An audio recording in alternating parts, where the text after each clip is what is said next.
Hi, I'm Debbie Hartner. I'm Elsie Johnson. And we are two sisters, Southern Cooking.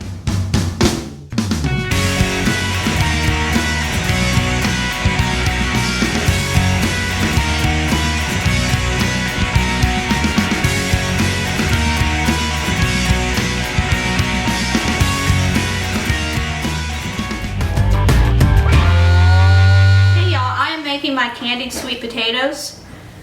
I'm putting my oil in the cast iron skillet, and as you can see, it is pretty hot.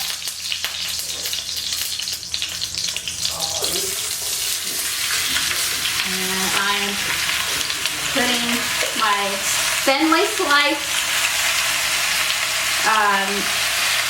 sweet potatoes.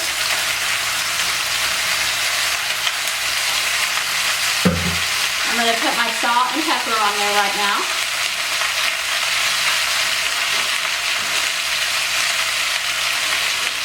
And in the past when I've made this, I've never measured, so I may need to adjust my seasonings, but I will make sure that I have the correct amount of seasoning for you in my recipe when I do it.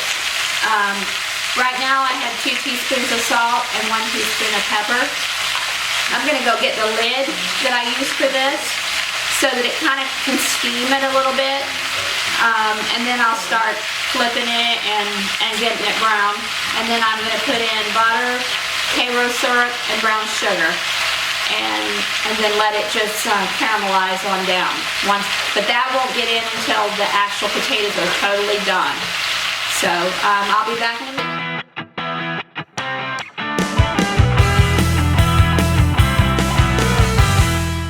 I'm back. Those have cooked for a couple minutes on the, without any stirring.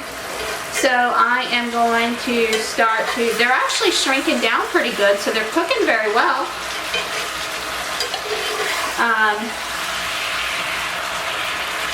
I'm just going to flip them over.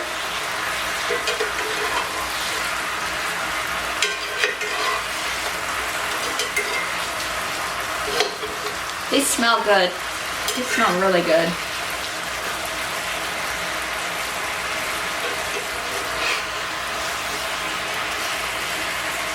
I sliced up, I think it was about 7 or 8 small to medium sized sweet potatoes on my mandoline. Not at the smallest I could get, but pretty close to being the smallest on the thinner side. And it actually made 12 cups of potatoes. So, unless you're feeding an army, I wouldn't recommend that many, but I will definitely put it in the recipe, how many I did, and then you can actually figure out your own equation for a smaller amount or whatever. But these are good, heated up. So, I mean, if you do make a big batch, you can definitely eat them the next day. They're worth eating the next day. They really are. They are very, very good. These are so good that they're almost like a dessert. That's how good they are.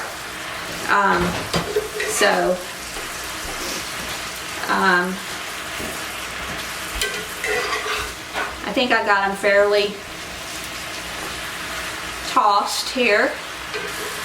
Do one more flip right here on these to make sure that every bit of them are flipped over and turned. There we go. I'm gonna put the lid back on. They cooked with the lid on, no stirring, nothing for, what would you say, that was about 8-10 minutes, Deborah? Yeah, about 8-10 minutes. Yeah, with no turning. I mean, these are really already are getting fairly like tender. But that's what you want. You want them to be very, very, very tender, like fork tender, like a regular potato that you're cooking. It needs to be fork tender before you add the sweet ingredients that you're going to caramelize it with.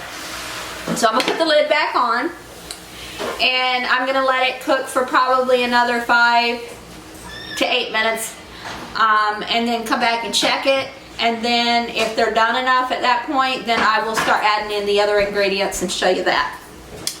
And we will be back. I'm going to check on these. I think these are getting done enough that probably as soon as I flip them, I'll actually just take one and taste it to see if it's done. Because technically you want them done before you add the other ingredients. And that's kind of why I cut them up fairly thin, so that they don't take too long to cook. Then you cook a little more, but they're about there. And I think it's to the point now I'm going to add in my other ingredients. I think it's because it's trying to stick to the bottom, and that's kind of when I know that they're getting done enough to the point that I can add in my other ingredients. I'm going to start with 1 stick of butter. Like I said, when I made it before, it all depends on how many potatoes you slice up, for one thing. And I was just, like I said, experimenting, so I didn't have anything to judge by. This is my Caro syrup, or whatever brand, generic brand that you use. It's fine. Whatever you want to put in it to sweeten it up. I got Caro syrup and I got brown sugar. So there's my brown sugar, and I'm going to just spread this across it for now. It will start to melt in, especially when that butter starts to melt. I'm going to flip it over. As soon as that brown sugar hits this, you'll notice it'll darken right up.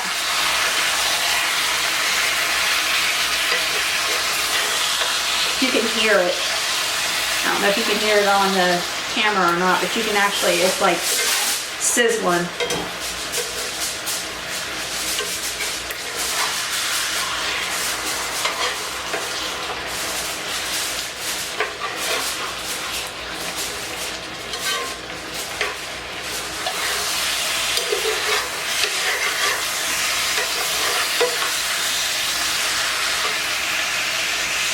Alright, I'm not gonna let it, the butter's still melting down.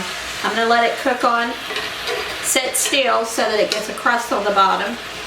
And then I'll flip it, let it get a crust on the bottom of the other side, and then it should be done because these are basically done. I just want to get it where it's caramelizing and getting a little bit of a crust. See if I can move some of this butter to the center.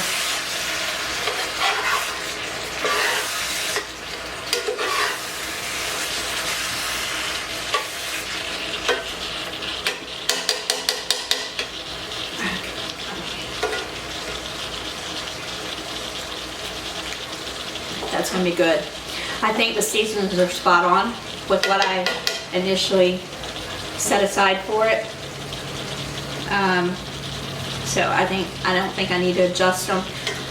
It tastes like it has enough salt, enough pepper, and then the butter and stuff I believe is the right amounts that I put in here. So we'll be back shortly and I will show you how it finishes up.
Elsie. And I'm Debbie.